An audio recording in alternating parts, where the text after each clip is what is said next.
Hello नमस्ते, math doctor एजुकेसनलमा तपाईहरुलाई स्वागत गर्दछु। सदा चाहिँ आज पनि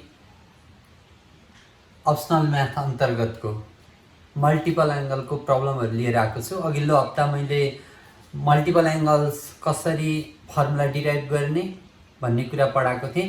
आज मैले प्रब्लम गर्दाखेरि ध्यान दिनुपर्ने कुराहरु, प्रब्लम गर्ने इजी वे, कुन तरिकाले गर्दाखेरि चाहिँ छिटो हामी प्रुफतिर पुग्छौं, सजिलो गरी प्रुफ गर्न सक्छौं। कुन अब धेरै फर्मुला हुन्छ, धेरै फर्मुला मध्ये कुन फर्मुला युज गर्ने, धेरै फर्मुला हुँदा त कुन कुन फर्मुला, अब cos 2a को धेरैवटा फर्मुला छ, अब कुन फर्मुला cos 2a लेखेको छ भने अब कुन फर्मुला युज गर्ने त भन्ने आइडिया म सिकाउँछु।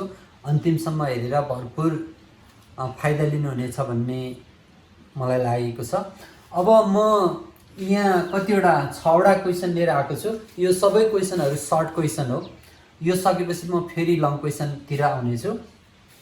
अहिलेलाई यो मैले 1 2 3 4 5 6 गरेर लेखेको छु। मैले गर्दा चाहिँ लास्ट 6 बाट गर्छु, किन भन्दा मैले यो फेरि पनि सार्नु पर्ने हुन्छ। किन सार्नु, यो लास्ट बाट गर्यो भने अन्तिमका मेट्दै मेट्दै माथि आउन मिल्छ। अब सुरुमा यहाँ के छ भन्दा if sin a = 3/5, sin a को भ्यालु दिएको छ 3/5, find sin 2a cos 2a। अब हामीलाई चाहिँ sin 2a र cos 2a को भ्यालु निकाल्नु छ। अब सल्युसन है त, सल्युसन b को vi को, अब vi को सल्युसनमा अब सुरुमा गिवन छ sin a, sin a = दिएको छ 3/5। अब तपाईले यसो याद गर्नु, हामीलाई के को भ्यालु निकाल्नु छ, sin 2a। ल हेर्नु त, sin 2a को भ्यालु त के फर्मुला के हुन्छ, 2 sin a dot cos a हुन्छ। यसको धेरै फर्मुला नि छैन। अर्को एउटा tan मा छ, tan को युज गर्ने कुरो छैन किनभने हामीलाई tan को भ्यालु दिएको छैन।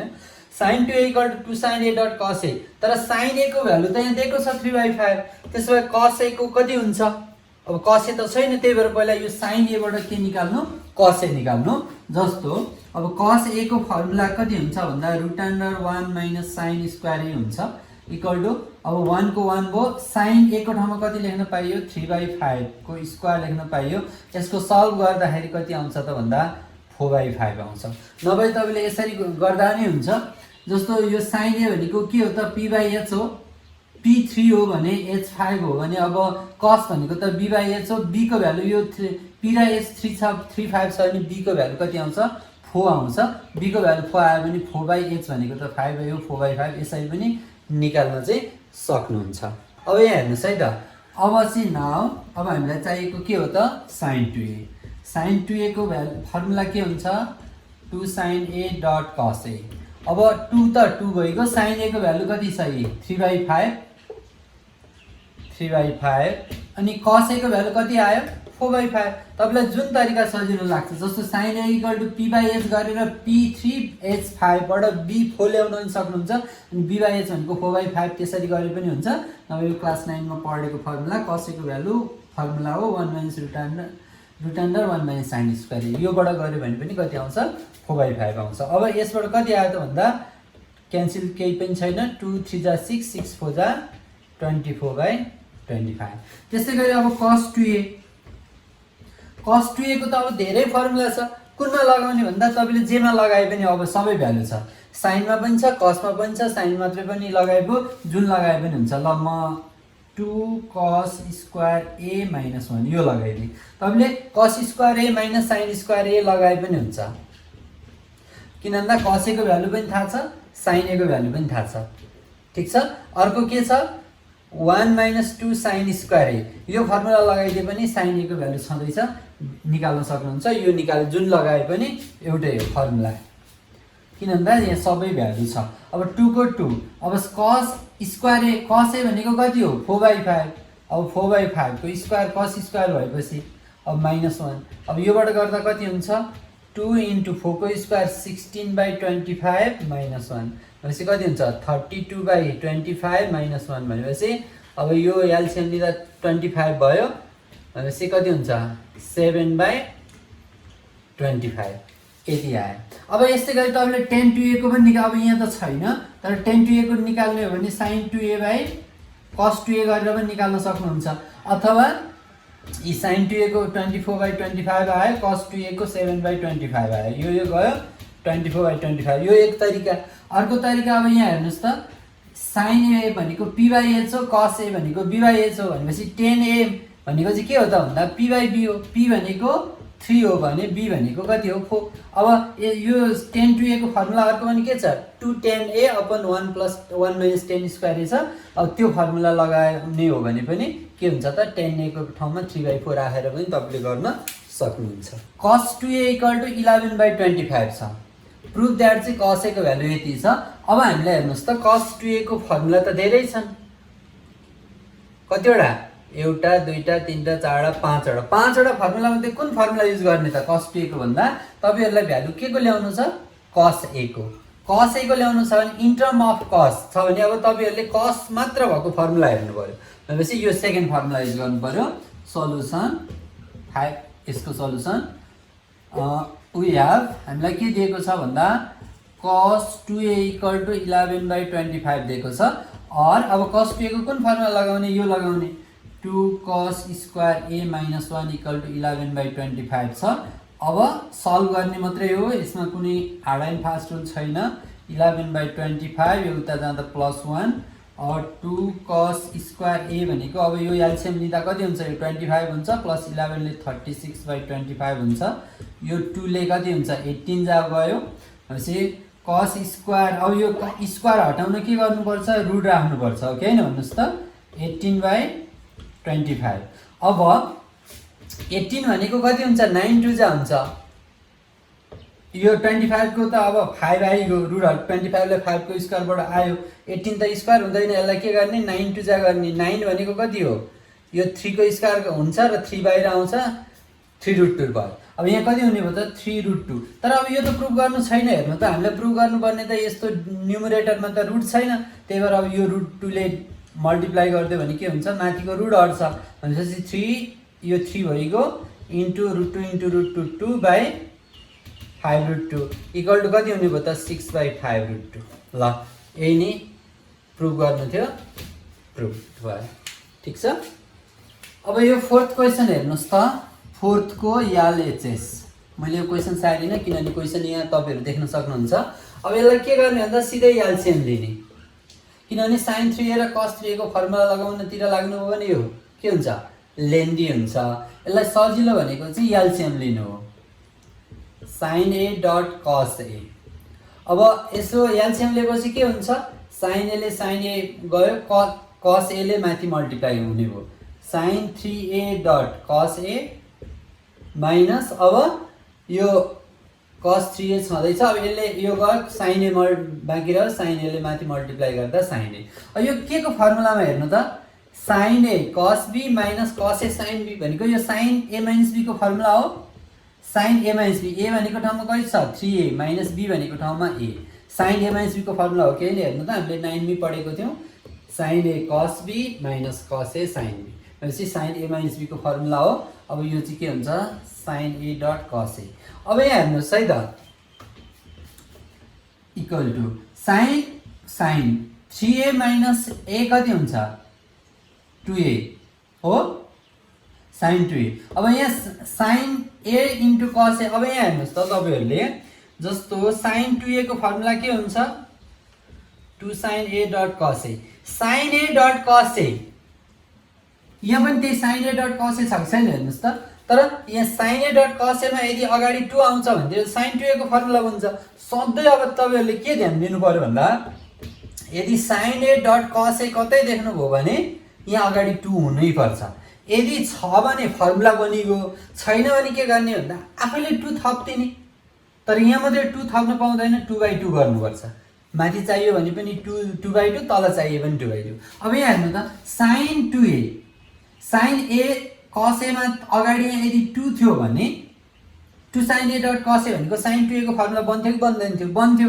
तर 2 छैन अब के गर्ने हामी आफैले 2 राख्ने फर्मुला बन्यो तर यहाँ मात्रै राखेर भन के गर्नु पर्यो माथि पनि राख्नु पर्यो 2/2 भएपछि आखिर 2 2 क्यान्सल भयो उही हो कि हैन कुरा केही चेन्ज भयो भएन त्यसो भए अब के गर्नु पर्यो भन्दा यहाँ माथि 2 राख्दिने अनि अब यो 2 ले यो 2 पनि यहाँ बस्यो अनि 2 sin a dot cos a भनेको के भयो त sin 2a। अब sin 2a क्यान्सल भयो। अब कति बाँकी रह्यो 2 इक्वल टु RHS। यही नै हामीलाई प्रुभ गर्नुपर्ने छ। यसलाई अलि एक्सपान्ड पनि यी नथपेर तल्लो लाइनमा पनि गर्न सकिन्छ। मैले अहिले यही गर्दै अर्को तरिकाबाट पनि गर्न सकिन्छ, तर यो चाहिँ अलिकति लेन्दी हुन्छ। जस्तै sin 3a भनेको 3 sin a minus 4 sin qa हुन्छ बाई sin a। अब यसमा sin a कमन लिन मिल्यो, sin a कमन लियो भने 3 minus 4 sin square a by sin a भयो। अब यो sin a क्यान्सल हुन्छ। अब यति बाँकी रहन्छ। अब यता पनि त्यस्तै गर्ने। अनि खेरि अब त्यो sin यताबाट cos आउँछ, cosलाई sin अथवा sinलाई cos एउटै बनायो भने क्यान्सल हुन्छ। अनि के हुन्छ त फेरि एन्सर आउँछ। नभए यसको पनि के हुन्छ, यी cos 3a को 4 cos qa minus 3 cos a हुन्छ बाई cos a। यसमा पनि के कमन आउँछ, cos a कमन आउँछ, 4 cos स्क्वायर a minus 3 हुन्छ बाई cos a। अब यहाँ हेर्नुहोस् त यसरी क्यान्सल भयो भने अब यहाँ के बाँकी रह्यो 3 minus 4 sin square a minus 4 sin square a 4 cos square a minus plus 3 हुने भयो, माइनस इन्टु प्लस 3 हुने भयो। अब 3 र 3 ले कति हुने भयो 6 हुने भयो, माइनस अब यहाँ 4 कमन लिदिउँ, sin square a plus cos square a भयो। अब 6 माइनस 4 अनि यो भनेको त 1 हो। हेर्नु त sin square a plus cos square a भनेको 1। अब 6 माइनस 4 1 जा 4 गर्दा 2 इक्वल टु RHS। यो गर्दा चाहिँ अलि लेन्दी भयो। अहिलेकोमा चाहिँ 3 लाइन 2 लाइन 3 लाइनमै एन्सर आएको थियो। यसरी पनि गर्न सक्छौँ। अब यहाँ जस्तो मैले अस्ति तपाईँहरूलाई फर्मुला लेखाउने ठाउँमा के भनेको थिएँ, जस्तो cos 2a को formula 1 minus 2 sin square a हो एउटा हो। अनि यो 2 sin स्क्वायर a मात्रै भन्यो भने के हुन्छ 1 minus cos 2a हुन्छ हो। त्यस्तै गरी अर्को cos 2a को फर्मुला के थियो 2 cos स्क्वायर a minus 1 थियो। अनि अब cos 2a यो 2 cos स्क्वायर a को भ्यालु निकाल्ने हो भने के हुन्छ त 1 plus cos 2a यो यता आउँदा प्लस भयो equal to 2 cos square a। ल यी दुईटा फर्मुला हेर्नुहोस् त, यदि 2 sin स्क्वायर a को भ्यालु यति हुने रहेछ भने 2 cos स्क्वायर a को भ्यालु यति हुने रहेछ। एउटा यो फर्मुला जान्दा पनि हुन्छ, यो हर ठाउँमा युज हुने फर्मुला है। याद गर्नुहोस् स्क्वायर भयो कि त्यसलाई cos 2a मा लान सकिन्छ। जस्तो 2 sin स्क्वायर a भए पनि cos 2a मा लान सकिन्छ, 1 plus 2 cos स्क्वायर a भए पनि 2 sin स्क्वायर a भए पनि cos को टर्ममा लान सकिन्छ। अब यहाँ पनि तपाईहरुले यहाँ हेर्नुस् त, जस्तो LHS मा के छ भन्दा 1 minus cos 2a लाई यहाँ हेर्नुस् त 1 minus cos 2a लाई सिधै 2 sin स्क्वायर a लेख्न सक्नुहुन्छ। अपन sin 2a को त एउटै फर्मुला छ, त्यसमा कन्फ्युज हुने नै छैन। sin 2a भनेको सधैँ के हुन्छ 2 sin a dot cos a हुन्छ। अब यहाँ हेर्नुस् 2 2 क्यान्सल भयो, एउटा sin सँग एउटा sin क्यान्सल भयो। अब के बाँकी रह्यो भन्दा माथि sin a बाँकी रह्यो, तल cos a। sin a / cos a भनेको के हो त tan a। यो एक तरिका भयो। अझै म तपाईहरुलाई अर्को तरिका पनि सिकाउँछु। यहाँ हेर्नुस् है त, तपाईको cos फर्मुला युज गर्न तनाव भनेको cos 2a को मात्रै हो है। याद गर्नुस्, किन भन्दा मैले अघि नै लेखाएको छु cos 2a को 5 वटा फर्मुला छ। 5 वटा फर्मुला मध्ये कुन फर्मुला युज गर्ने भन्नको लागि म यहाँ तपाईहरुलाई सिकाउन आएको छु। याद गर्नुस्, जस्तो tan तपाई यताबाट सुरु गर्नुहुन्छ, यो ल्याउनुहुन्छ नि, tan a के गरी बन्छ, tan a के गरी बन्छ भन्दा माथि sin a हुनु पर्यो र तल के हुनु पर्यो cos a हुनु पर्यो। यति कुरा याद गर्नुस्। sin 2a को फर्मुला लगाउन तपाईलाई टेन्सनै छैन, किनभने एउटै फर्मुला छ, ठीक छ। तर cos 2a को त धेरै फर्मुला छ। अब तपाईले सधैँ फर्मुला युज गर्नलाई cos 2a को मात्रै ध्यान दिनुस्। अब यहाँ हेर्नुस् 1 minus cos 2a को फर्मुला कुन युज गर्ने भन्दा, cos 2a को कुन फर्मुला युज गर्ने भन्दा यी माथि 10 हुनलाई माथि न्युमरेटरमा के हुनु पर्यो sin हुनु पर्यो, त्यही भएर sin को फर्मुला लगाइदिनुस्। एउटा बुझ्ने तरिका।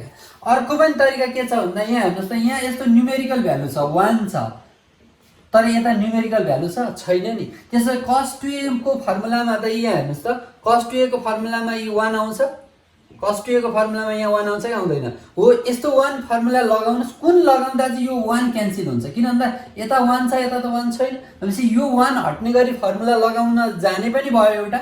अर्को तरिका भनेको tan के गरी आउँछ भन्दा 10 आउनलाई माथि साइन तल कस हुनुपर्छ, त्यसो भए माथि साइन हुनु पर्यो भनेपछि cos 2a को फर्मुला चाहिँ इन टर्म अफ साइनवाला फर्मुला लगाउनुहोस्। त्यसो भए अब यो के लेख्न पाइयो भन्दा यहाँले त्यसमा यो 1 को 1 माइनस, अब cos 2a को फर्मुला साइनमा लगाउने, साइन भनेको के हो 1 माइनस 2 साइन स्क्वायर ए, त्यसो भए यहाँ माइनस भएकोले गर्दा साइन चेन्ज हुन्छ, 1 प्लस 2 साइन स्क्वायर ए हुन्छ। किन भन्दा यो माइनसले त सधैँ साइन चेन्ज गर्छ नि, फर्मुला यो हो तर यो अगाडिको माइनसले यसलाई के गर्यो साइन चेन्ज गरिदियो। नभए तपाईँले यस्तो गर्न नि सक्नुहुन्छ, एकचोटिलाई यो फर्मुलालाई ब्र्याकेटमा राखिदिनुहोस्, साइन 2a भनेको के हुन्छ 2 साइन ए डट कस ए, किनभने cos 2a को फर्मुला यो है। अहिले अब 1 को 1 अब ब्र्याकेट खोल्नु माइनस 1 अनि minus minus plus 2 sine square A upon 2 sine A dot cos A. अब यो 1 1 क्यान्सल भयो, अब यही स्टेपमा नकाट्नुहोस्, 2 साइन स्क्वायर ए रह्यो, अब तल 2 साइन ए डट कस ए भयो। अब एउटा साइनसँग एउटा साइन 2 2 भनेपछि अब साइन बाई कस बाँकी रह्यो, यो भनेको के हो त 10 ए इक्वल टु आरएचएस। यसरी पनि गर्न सकिन्छ। एउटा सिधै 1 माइनस cos 2a भनेको के हो त 2 साइन स्क्वायर ए, त्यो लगाउन पनि सकिन्छ। 1 माइनस cos 2a को फर्मुला हो साइन 2 साइन स्क्वायर ए। अघि मैले देखाएको छु नि फर्मुला, यो cos 2a को फर्मुला के हो त 2 sine square 1 minus 2 sine square A हो, त्यही भएर 2 साइन स्क्वायर ए लाई यता ल्याइदिउँ equal to 1 minus cos 2a। 1 minus cos 2a को ठाउँमा सिधै के लेख्न सक्यो, यो लेख्न सक्यो। अब सेकेन्ड क्वेसन यी छ, म क्वेसन सार्दिनँ, एलएचएस इक्वल टु साइन क्युए प्लस कस क्युए। अब यो सारिन एकैचोटि फर्मुला युज गर्ने, एक्यु प्लस बिक्यु को फर्मुला हेर्नुहोस् त, एक्यु प्लस बिक्यु को फर्मुला के हुन्छ ए प्लस बी ए स्क्वायर भनेपछि को भयो साइन स्क्वायर ए माइनस एबी भनेको sign A dot cos A plus be square भनेको कस स्क्वायर ए। ल यो एक्यु माइनस एक्यु प्लस बिक्यु को फर्मुला अपन तल त केही फर्मुला लाग्ने छैन, sign A plus cos A. अब यो र यो क्यान्सल हेर्नुहोस् त कति सजिलो, इक्वल टु अब यहाँ हेर्नु यो प्लस यो भनेको 1 हो कि होइन, साइन स्क्वायर ए प्लस कस स्क्वायर ए भनेको 1 minus sign A dot cos ए। मैले तपाईँलाई अघि पनि भनेको छ, जब हामीले साइन ए डट कस ए यस्तो साइन ए र कस ए मल्टिप्लाई टर्ममा प्रोडक्ट टर्ममा भेट्छौँ, यहाँ अगाडि कति हुनुपर्छ 2 हुनुपर्छ। 6 भने त फर्मुला आइहाल्यो, साइन 2a आइहाल्यो। तर छैन भने के गर्ने भन्दा 2 थप्ने, तर यहाँ 2 मात्रै थप्नु पाउँदैन, त्यही भएर 2/2 गर्ने। त्यही भएर यहाँ पनि के गर्ने, यहाँ 2 चाहियो तर यहाँ त्यतिकै थप्न पाइएन, त्यही भएर 2/2 गर्ने। 1 माइनस अब यो 2 साइन ए कस ए भनेको के हो त साइन 2a हो बाई 2, यो बाई 2 भन्नु र 1 माइनस यो यहाँ पनि त 1 छ 1/2 साइन 2 यो एउटै हो इक्वल टु आरएचएस। फर्मुला बनाउने सधैँ याद गर्नुहोस् है, साइन ए डट कस ए भयो कि त्यहाँ 2 चाहिन्छ, यदि छ भने त भइगयो सिधै साइन 2a हुन्छ, छैन भने चाहिँ के गर्ने 2/2 गरेर भए पनि फर्मुला बनाउने। अब फर्स्टको यहाँ हेर्नुहोस् है त, ल्याउनु छ 10 भनेको के हो त साइन ए बाई कस ए, माथि साइन ए हुनु पर्यो तल कस ए हुनु पर्यो, हो कि होइन भन्नुहोस्। अब साइन 2a को यो र यो फर्मुलामा त फर्मुला युज गर्न गाह्रै छैन, के हो त 2 साइन ए डट कस ए, किनभने एउटै फर्मुला छ साइन कसमा, साइन र कसको टर्ममा एउटै फर्मुला छ, कसको मात्रै हो धेरै। अब हामीले यी दुईटालाई अब यो र यो त प्रब्लम भएन, अब बाँकी रहेको 1 माइनस कस यो cos 2a र cos 2a को कुन फर्मुला लगाउने भन्दा एउटा यो तरिकाले साइन माथि साइनको लगाउने तल कसको लगाउने भनेर जाने पनि भयो एक तरिका। अर्को तरिका यो 1 हट्ने गरी फर्मुला युज गर्ने भने पनि भयो, किन भन्दा यहाँ 1 1 छ, यस्तो न्युमेरिकल भ्यालु छ, यहाँ छैन भनेपछि यो 1 त हट्नै पर्यो, नभए त एन्सर यस्तो आउँदैन। अर्को तरिका र अर्को थर्ड ट्रिक भनेको चाहिँ के भन्दा अघि नै मैले लेखाएको छु नि 1 माइनस cos 2a भनेको के हो त 2 साइन स्क्वायर ए हो, अनि 1 प्लस cos 2a भनेको चाहिँ के हो त भन्दा 2 cos स्क्वायर ए हो। यो लेखाएको छु हो, यो अनुसार गर्ने भने चाहिँ एक लाइनमा आउँछ एलएचएस। ल यो 1 माइनस cos 2a भनेको के हो 2 साइन स्क्वायर ए हो। हेर्नुहोस् त माथि साइनै आउँदो रहेछ। अब फेरि 1 प्लस cos 2a यी दुईटा भनेको के हो, सरी यो अब माथिको लेखिहालौँ, प्लस साइन 2a को त फर्मुला एउटै छ 2 साइन ए डट कस ए, यसमा झुकिने कुरै भएन। अब तल साइन 2a को पनि झुकिने कुरा भएन, 1 plus cos 2a 1 plus cos 2a भनेको के हो त 2 cos स्क्वायर ए, प्लस अब sin 2a को त के हो फेरि 2 sin a र cos a हेर्नुस् त कति सर्टकटमा आन्सर आउँछ। किन भन्दा मैले यो मेथड पनि मिल्न आउँछ किनभने माथि sin तल cos बन्नुपर्छ भनेको त्यो नि बनेरै हुन्छ, क्वेसन नै त्यस्तै हुन्छ। अब माथि के common 2 sin a common, 2 sin a common आएपछि यहाँ कहाँ के बाँकी रह्यो sin a प्लस यता के बाँकी रह्यो cos a। अब तल चाहिँ के कमन 2 cos a कमन, यता cos a प्लस यता sin a। अब यो र यो क्यान्सल, एउटै हो sin a plus cos a र cos a plus sin a, 2 पनि क्यान्सल। अब के बाँकी त sin बाई cos भनेको 10a इक्वल टु RHS। ल नर्मली यी सर्ट क्वेसनमा आउने क्वेसनहरू हुन्। अब तपाईँहरूले यही सर्ट क्वेसनको मेथड जान्नुभयो भने लङ क्वेसनलाई पनि यसले के गर्छ हेल्प गर्छ। तपाईँहरूले बुझ्नुभयो भन्ने मान्यतामा म आजलाई यति नै भन्न चाहन्छु। केही प्रब्लम केही गुनासा छन् भने तपाईँले कमेन्ट बक्समा कमेन्ट गर्न सक्नुहुनेछ। तपाईँहरूको हर समस्यालाई चाहिँ म समाधान गर्ने उपाय लिएर आउनेछु गर्नेछु। तर यो मेरो म्याथ डक्टर एजुकेसनल युट्युब च्यानललाई लाइक सब्सक्राइब र कमेन्ट गर्न नबिर्सिनु र अन्तिमसम्म हेरिदिनु होला भन्दै बिदा चाहन्छु। Have a good day.